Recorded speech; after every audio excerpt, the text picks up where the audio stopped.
Hi, everyone. Thank you so much for joining us for tonight. Hello, everyone. Thank you so much for joining us for tonight's program, Batty for Bats. It is 6 o'clock, so we are going to go ahead and get started. We really appreciate you taking the time to join us this evening and learn about bats. My name is Jessica Height, and I am a wildlife educator with the Nevada Department of Wildlife. So I will be leading tonight's program, and I am joined by my colleague Jess Wolf, who is going to be answering any of your questions that you might have throughout the program. So just a little bit of housekeeping information. This is a webinar, so I cannot see or hear you, just so you know.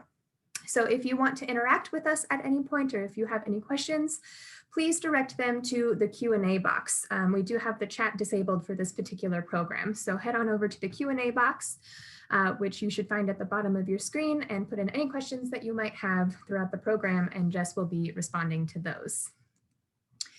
Additionally, this is a family-friendly program, so please keep all questions and comments on topic throughout the program. So with that, let's go ahead and get started. So first, we're talking about bats tonight because not only is it Halloween coming up this weekend, but it's also Bat Week. And Bat Week is an international celebration, just celebrating what amazing creatures bats are and all of the wonderful benefits that they give humans.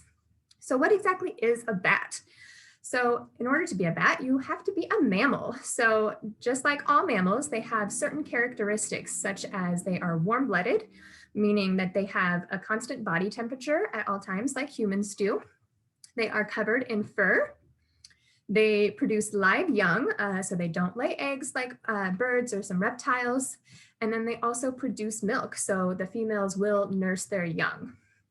And what's really amazing about bats is that they are the only mammal that are capable of true flight. And so that term true flight means that they can actually really truly fly. So there are other animals that claim the name, such as flying squirrels, but flying squirrels cannot actually truly fly. They can climb up to a high point and jump out of trees and glide, and so it kind of looks like they're flying, but they are not actually able to flap their wings and get any higher in the air. So they can only go from a high point down to a low point, whereas bats can actually truly fly, which makes them really special because they are the only mammal that can do that.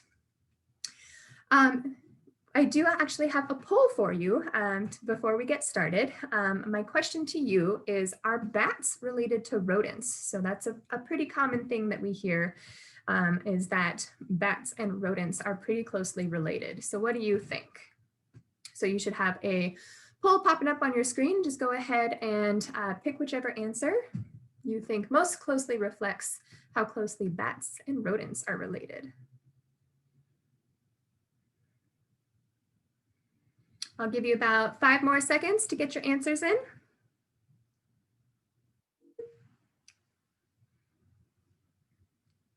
All right, so let's go ahead and end that poll and share it with everyone. So we have a lot of mixed answers. So we have about a quarter of people that said, yes, they're in the same family. Many think they are distantly related, but the majority says not even close. And that is the winner, is bats and rodents are not even closely related. So bats often get the names of rats with wings, and that is not even close. Bats are not closely related at all. In fact, they are in a completely different order than rodents. And some of the differences between bats and rodents, one of which is that bats are very long-lived, up to 30 years. In fact, the oldest living bat ever lived to be 41 years old, which, considering the size of them, is pretty impressive. There does tend to be a correlation between how big an animal is and how long it lives, and bats totally do not fit that correlation whatsoever because they are very long-lived considering their size. Versus most rodents live just a couple of years, and so this makes bats very different than rodents in that way.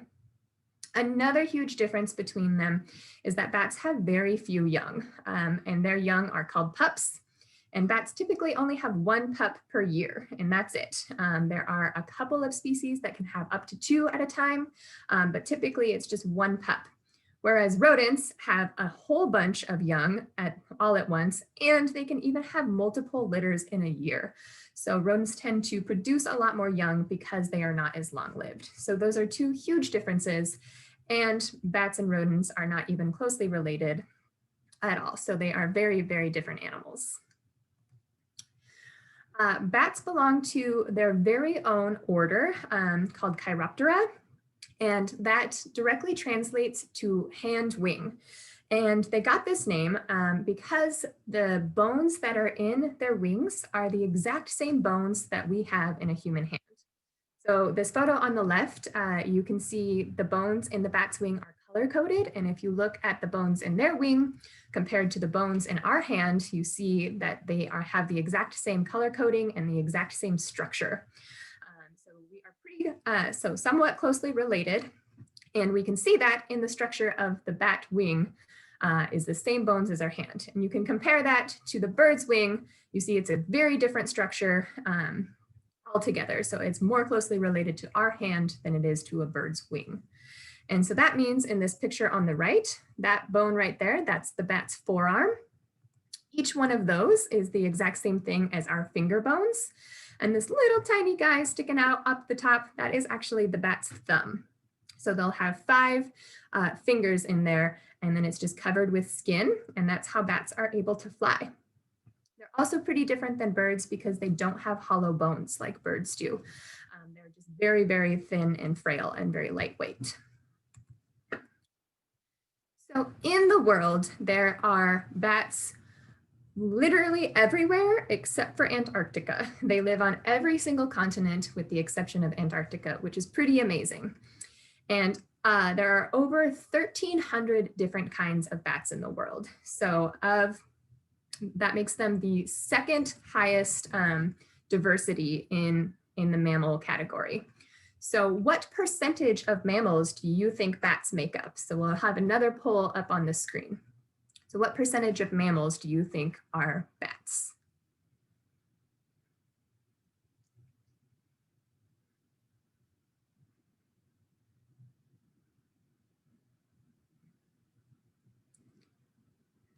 All right, we've got all kinds of mixed answers coming in. I'll give you just a couple more seconds. All right, let's go ahead and end that and share the results with everyone. So it looks like the most popular answer is 10%, and followed by 20%. And that is actually the correct answer, is that 1/5 of all mammals are actually made up of bats.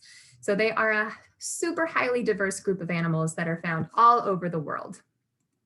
In this slide, I have 2 different types of bats. So the very smallest bat can be found on the left in that person's hand.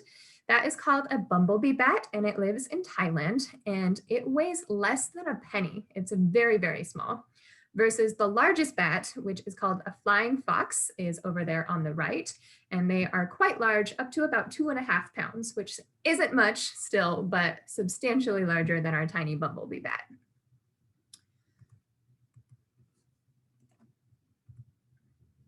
So of the order Chiroptera, we split bats into 2 distinct groups. One is called Megabats and one is called Microbats. So like their names might suggest, Megabats tend to be larger, not always, and Microbats are substantially smaller. So we're going to go over a little bit about each one of these different types of bats. So megabats, as their name suggests, means that they do get big. Not necessarily all of them are super big, but they absolutely can get pretty large with a wingspan of up to 5 feet. So that's pretty enormous for a bat. And like I said, the largest one that's pictured here is the flying fox. And not all of the bats within this family, the megabats, are large. So there are some smaller ones that are about the size of a microbat, with wingspans of only about 11 inches, but typically they tend to be much larger than our microbats. Megabats like super tropical warm places that you can see on this map here. So they live in Africa, India, Asia, and Australia. So we do not have this kind of bat in the United States, but they are still super, super important. So they can be found in super warm tropical places with lots of trees. And specifically, they are looking for trees that have lots of fruit, because this is what you would typically refer to as a fruit bat, is their common name. So these kinds of bats will eat all different kinds of fruit, and there are some of them that will also drink nectar. So that's going to strongly correlate with what habitat they live in, is places where there's lots of flower and lots of flowers and lots of fruit for them to eat. These kinds of bats have two really amazing adaptations in order to be able to find their food. So they have really large eyes that you can see on their face, and also a pretty large nose. And so that's going to be the main adaptations that they use to be able to find their sources of food. Many people know that most bats echolocate, and that is going to be what microbats. But these larger fruit bats do not typically echolocate. There are a few species that do, but for the vast majority of them, they don't echolocate. So instead, they are using their highly developed sense of sight. So you can see those really big eyes and a really good sense of smell. So they're going to be smelling for where the fruit is and when it's ripe. So that's going to be mostly how they are finding their sources of food. And these bats are super beneficial to humans because they pollinate and they also disperse seeds. So anytime they are eating any of that fruit and they swallow those seeds and then they fly away and they leave droppings behind, they are helping to disperse those seeds and helping to create new forests and reestablish trees in new places. So that is super helpful for us. And they're also pollinating a lot of plants. In fact, we attribute hundreds of plants getting pollinated by bats, which is pretty amazing. So we have bats to thank for bananas, avocados, dates, and even peaches by bats being able to pollinate them. And they're able to do that because when they're going up to these flowers to get into the nectar, they get the pollen all over their body, like you can see in this photo. And it's argued that bats are even better pollinators than birds or bees because the pollen sticks so well to their fur. And also, since they are larger, they are able to take that pollen a lot further and pollinate more plants with it. So they are super beneficial in the fact that they can pollinate all these plants and take it a lot further. The other group of bats that we have are the microbats. So like we discussed earlier, micro typically means small. And so these bats are going to be less than a foot in wingspan. So they are much smaller. And these kinds of bats are found all over the United States and all throughout Nevada. So in Nevada, we have 23 different species of these microbats. And that is pretty high as far as different species of bats that can be found in a state, as we are pretty high on the diversity list of how many different kinds of bats we have. Our bats can be found in a huge variety of habitats. So we have bats that are really well adapted to living in cities. So that is Reno pictured there. We have a large bat colony that lives here. They can also be in forested areas and are even really well adapted to living in the driest of deserts. We have many bats that live in the Mojave Desert. So we have bats all throughout the state in basically every different type of habitat. And within those habitats, bats will have different types of roosts. So a roost is just where the bats are hanging out. So this might be during the day, so they have daytime roosts, they have nighttime roosts, and then there are also hibernation roosts. And depending on the species of bat, they might be in different places. So we have some species of bats that like to hang out in trees. So they might be hiding underneath the branches and the leaves hanging upside down underneath those branches, but they can also be hiding in leaf litter or even just in the crevice of a tree. They can climb inside of the crevice of a tree and hang out in there. We have a lot of bat species that will use caves or abandoned mines. And so all of our abandoned mines are very beneficial and create lots of good habitat for our bats. And also bats that will use bridges. So the bat colony that we have here in Reno, our largest colony, does live underneath a bridge. And so they can use man-made structures as well. Sometimes they will get into houses or buildings or underneath the eaves of people's houses. So bats are really adaptable and can use all kinds of different places as their roosts. So what are these bats eating? So these are not fruit bats. The majority of these bats are insectivores, meaning they are eating all different kinds of insects. And we really like them for that reason. They are very helpful to humans because one bat can eat up to their body weight in insects every single night. So every single night when they're going out hunting, they can eat their whole entire body weight in bugs. So that means they're helping us keep down mosquitoes. They'll also eat spiders. There is a type of bat called a pallid bat that is pictured in the bottom left there. And pallid bats even eat scorpions. It's shown that they are immune to the scorpion venom. And so these bats are super beneficial to us for helping keep down all of these different types of pests. There are larger microbats, but again, they only get up to about a foot. But some of the larger species can even eat fish, frogs, or lizards, it's been shown.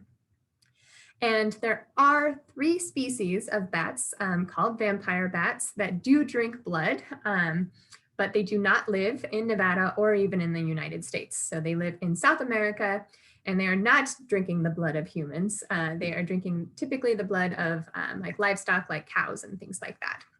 And out of those 1,300 different bat species we have, there's only 3 of these that are the vampire bats.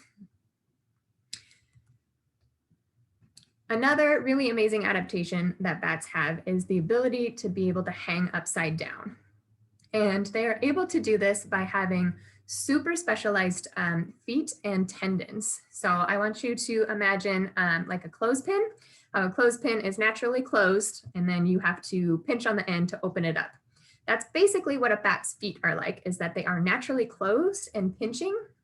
And in order to let go of whatever they're holding on to, they have to physically exert energy and open their feet to let go. So when they're hanging upside down, they are essentially exerting no energy whatsoever. They're just hanging there. Their feet are naturally closed like that, and they don't have to be trying to hold on. It's not like they're gripping really hard all the time trying to hold on. And this is super helpful for bats because it allows them to just be able to let go if there is a predator and they're immediately flying. They don't have to jump off the ground and flap a whole bunch to be able to get up into the air to be able to escape a predator. All they have to do is just let go and they're automatically flying. I often get questions from kids that ask how bats are able to hang upside down without getting dizzy or without blood rushing to their head. And it's just that they are so small that gravity doesn't really affect their blood flow, is basically the main way that they're able to hang upside down without getting dizzy. So it doesn't affect them at all. But they've got those really specialized feet that are so strong that if a bat happened to die while it was hanging upside down, it would actually still continue to hang there until something knocked it off. That's how strong those tendons are. So it's a really amazing adaptation that they have. And microbats can also migrate and hibernate. So they're, depending on the species, some are migratory. So that means that they will fly somewhere else for the winter, somewhere that is warmer, that might still have insects that are active that they can eat. Or they might hibernate. So especially in caves and mines, they might be able to just hibernate all the way through the winter. And when bats go into hibernation, they do it very different than lots of other animals, such as like a bear. When a bear goes into hibernation, it's still sort of awake and it has a pretty warm body temperature. It drops a little bit from where it normally is. But bats, when they go into hibernation, are like basically little bat popsicles. Their body temperature is super, super low, almost to freezing, depending on where they are at. Their heart rate drops from 300 beats per minute down to like 20 beats per minute. And they're exerting basically no energy during this time. So that is the main purpose of hibernation, is just so that you don't have to exert any energy. And in fact, they save about 90% of their normal energy of what they would normally be expending. So hibernation is super beneficial because they don't have to burn any calories or anything. And they are just living off of tiny little fat stores that they had before they went into hibernation. And so they're, depending on the species, some bats might migrate, some might hibernate, and then some will do both. So some bats will actually fly somewhere warmer and then still go into hibernation. Just depends on the species. And a lot of them do hibernate in groups, just so that they are able to stay warmer by huddling together, like you can see in that picture. And bats are well known for their very impressive echolocation. So echolocation is how bats are able to locate their food and be able to see at night. So it's a common myth that bats are blind. Blind as a bat is a common saying. And that is actually not true. So they are relying on their echolocation, but they do actually have pretty decent vision as well. But their echolocation is just much more highly developed. So how it works is they emit ultrasonic noises. So these noises are typically above the register that humans can hear. So there are a few species that it's a little bit lower that humans might be able to pick up on it, but for the most part, we can't hear it. So they emit these noises either from their mouth or from their nose. So that bat on the far right is called a leaf-nosed bat, and it emits those ultrasonic noises from its nose instead of its mouth. And those sound waves go out into the night and bounce off of whatever is in the area, whether it be a tree or a building or an insect, and then they bounce back off of it, and then the bats use their really highly developed ears to be able to listen for those echoes. And using that information, they can tell how big something is, the texture, so like what it's made of. They can tell if it's moving and even what direction it's going. So they are using these really impressive, this echolocation to be able to hunt at night. And because of that, they have really highly developed ears. So that photo on the far left, that is called a spotted bat. And they have one of the biggest ears of microbats. In fact, they are so big that they are a little bit of a detriment to the bat, meaning that they can lose too much heat out of their ears, burning too many calories and burning up energy. So when they're not echolocating, when they don't need to be using their ears, they can actually fold their ears flat against their head. And then when it's time to go echolocate, they can pump them back up when they need them, so that they can conserve energy when they're not using them. In the middle, that is called a red bat, and you can see their ears are relatively small compared to the other two that are on the screen, but they have a super round face, much like an owl, and that round dish-shaped face helps to capture the sound waves and then direct them back towards their ears, so their ears don't have to be quite as large in order to be just as effective. And bats are not the only mammals that can echolocate. So there are other mammals such as dolphins and whales that can echolocate as well. So why do we like these kinds of bats? These bats are hugely beneficial to humans.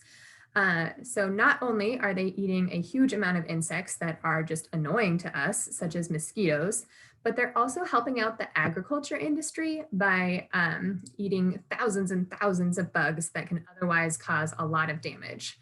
That photo on the left is a larva that eats corn and can cause a lot of damage to corn crops. And bats are super helpful by eating the moth before it lays the eggs that lead to this larva. And so it's estimated that bats provide billions of dollars, literally billions of dollars in free pest control to the agriculture industry. So they are very helpful on that front by eating the insects, but also their feces, or guano as we call it, is a super rich fertilizer as well. So you can buy bat guano fertilizer that is really, really good for your plants and totally organic as well. And then on the far right is another really super helpful thing that bats do. That is an agave plant, and agave plants are solely pollinated by one type of bat, the Mexican long-tongued bat. And if you're familiar with agave plants, they are very important because agave gives us tequila, which gives us margaritas. So we have bats to thank for tequila as well. So I have talked about it a few times that we have a huge bat colony that lives right here in the middle of Reno. So there is the McCarran Bridge. That is one of the busiest streets in Reno, is McCarran Boulevard, and it has cars and big trucks on it all of the time, but right underneath it, there are tens of thousands of bats that live underneath it during the summer. And while it might seem like an odd spot because it is so busy with all of the traffic and whatnot, it goes right over the Truckee River. So there's a good source of water, and insects are also attracted to the water. So it provides plentiful food supply also. So this colony is made up of Mexican free-tailed bats. So Mexican free-tailed bats are a migratory species. So these ones are just here during the summer, and then they will leave during the winter and fly south. So these are also called Brazilian free-tailed bats. They get their name of free-tail because they have their little tail poking out like that, versus many other bat species that have their tail encased in skin. That skin is called the Uropatagium. So there are tens of thousands of these Mexican free-tailed bats that live underneath this bridge. The biggest bat colony that is known of is made in the United States is made up of these Mexican free-tailed bats because they tend to gather together in huge, huge numbers. And they are doing this because it is a maternal colony. So that means that it is all females in the colony that come here to raise their pups. So underneath the bridge, there are little cracks built into the bridge like you see in this photo on the left. Bats are able to crawl up into those cracks, and it provides a nice safe place for the moms to be able to raise their young. So they will nurse them underneath this bridge until they are able to fly. And then once they can fly and hunt on their own, they will leave for the year. So it's just females that are raising their pups underneath this bridge every single year. So they're typically here from June until the middle of September, and then it starts to get too cold and they head south. So I know videos don't come across super well on Zoom, but I do have just a quick little video to show you what it looks like as the bats are coming out. So you can see them circling right underneath here, underneath the bridge, right at sunset every single night. They come out to go hunting. And after they come out from underneath the bridge, they start streaming out into the night to go hunting for insects. So imagine every single one of those little black dots is eating hundreds of insects a night. That is how amazing these animals are and providing so much natural pest control to our area. So bats are often associated with different types of disease. A common one is rabies. So I have another poll that should be popping up on the screen for you. What do you think? How many bats have rabies? So do all bats have rabies?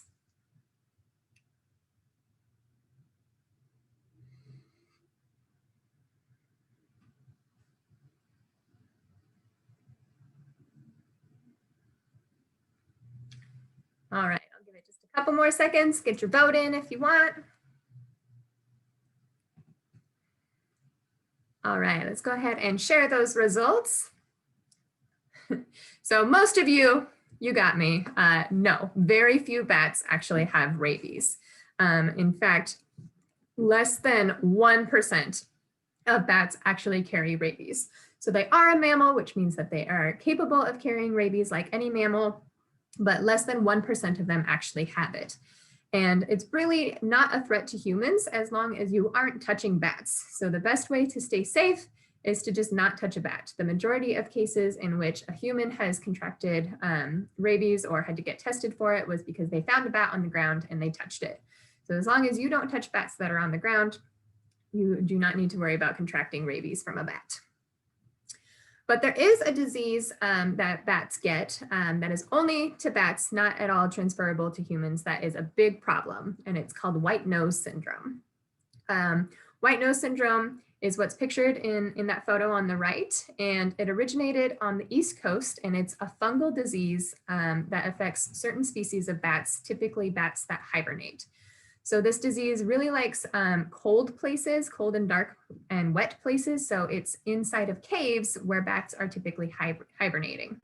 And it has killed millions of bats. And it seems to be affecting some species a lot more than others. There are some species where it can wipe out almost an entire colony. The fatality rate is 90% to almost 100% in some cases. And then there are other bat species that can contract it and never show any symptoms. So it is something that scientists are still learning more about, and we unfortunately do not have a cure for it yet. But we are fortunate that it is not in Nevada. So it has started in one spot on the East Coast and has exploded all over the East Coast and has even been confirmed in Washington. So it's something that we want to be aware of. Our biologists are constantly doing research and monitoring for it so that if it does show up in Nevada, we know immediately so we can keep it under control and hopefully keep it from spreading to other places and other bat colonies. So if you've ever been to Great Basin National Park and gone into Lehman Caves, they probably had you sanitize your shoes before you walked in. And that is for white nose syndrome, because if you've been in any other caves that happen to have white nose syndrome, you can carry it on your clothing or on your shoes or on your gear into another cave and possibly infect that cave. So it's really important to be aware of, if you're going into caves, that you make sure to sanitize any of the equipment that you had with you in that other cave. So what can we do to help out our aerial allies? So a big one is to not disturb hibernating bats. So always stay out of abandoned mines, not only for their safety, but also for yours. And avoid caves if you think there might be bats that are hibernating there. So especially if they are hibernating, that's a very vulnerable time that we want to make sure that we're not waking them up so that they aren't using more of their fat reserves than they need to. And again, if you're visiting caves, make sure to sanitize any clothing and equipment that you might have with you. You can build a bat house is another way to help out bats. So much like a birdhouse, you can have a bat house on your property. So that is what's pictured on the right-hand photo there. And there are all kinds of plans online, so you can get plans to make your own, but you can also buy a kit online where they send you all of the pieces and you get to build it yourself, which is a great project if you have kids and you want to do something like that with them, or you can just buy pre-made ones. There's all kinds of different options and really great resources as to where you should put your bat house. You probably don't want to hang it on your house because it'll be unlikely that any bats will want to be that close to you. So if you have a tree or a pole somewhere that you can hang it, that gives them a little bit of space from your house, that would be a good spot. And they also like it to be really warm. And not all species of bats will use a bat house, but there are quite a few species that do come into these. So if you happen to have a lot of insects around your property, a bat house might be a good option. And don't injure bats if you see them. So they do sometimes get into our houses on accident. So if you were to have a bat in your house, if you can confine it to one room and close the door and turn off the lights and open a window, that's the best thing to do to try to get the bat out safely so it can get out on its own. If there's been any exposure to pets or people, you can also call the Department of Wildlife and we will do our best to try to remove the bat. Or if you have bats getting into your attic or something like that, just doing your best to exclude them without harming them because they are so beneficial to humans. And many of our species in Nevada are protected. And just teach others about bats. So help to inspire other people to learn about bats and have an appreciation for bats so that we can help out our aerial allies and keep them safe.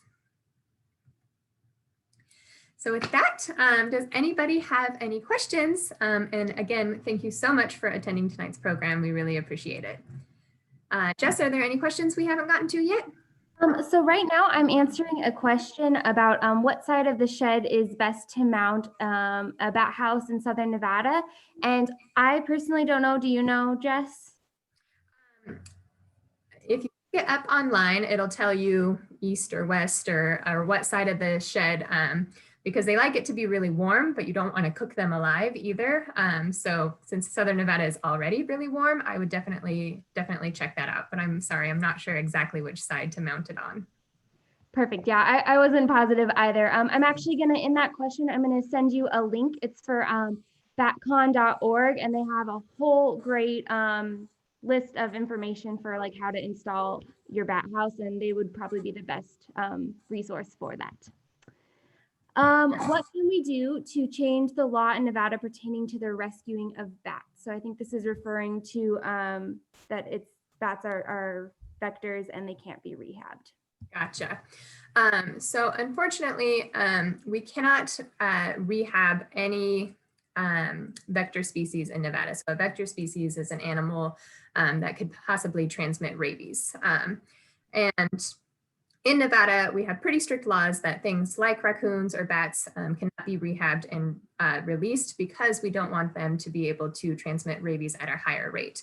And we are fortunate that in Nevada, we have a very low number of animals that are tested positive for rabies, but that is because we have such strict laws. So it is for the protection of people and pets that we cannot rehab rabies vector species. Awesome, thank you. I did get another question on bat houses. Bat Conservation International is a great resource for a bunch of information about bats. They basically dedicate their lives to bats internationally. So I definitely suggest that as a resource if you have more questions on how to build a bat house, how to put it up and make it effective and all of that good stuff. We don't have any open questions right now, but we'll give it a few more minutes. But my question for you, Jess, is what is your favorite bat fact? My favorite bat fact? Oh my gosh. Both of which I discussed. I love the spotted bat because it's adorable, and the fact that it can flatten the ears and then put them back up is pretty amazing. And I also just love that their feet are like little clothespins. That's so cool that they are able to just hang upside down without exerting any energy at all. Those are probably my two. Do you have a favorite bat fact I didn't cover? Oh my gosh, I don't know. Bats are amazing. So there's so many good facts about them, and I honestly can't pull one out right now. But they're super cool. I think it's amazing that they do so much for pest management and help out our farmers so much. That's probably one of my favorite things. Yeah, and I saw lots of different figures, but it's estimated that they are worth anywhere from $1 to $23 billion to the agriculture industry. Yeah, it's absolutely amazing, right? Just a little animal. Yes, no, it's impressive. Awesome. Well, I'm not seeing any other open questions that you have. But if anyone does have any more questions that pop up like in the middle of the night when you're thinking about how awesome this presentation is, definitely shoot us over an email and we're always happy to chat. Yes, that is my email up on the screen. And also at the end of this program, you will be automatically redirected to a survey. So if you can take just a couple of minutes to fill it out and let us know what you thought about tonight's program, we really appreciate your feedback. Well, thank you so much, everyone, for joining us. I hope you have a great rest of your week, a great Bat Week, and a great Halloween weekend. See ya.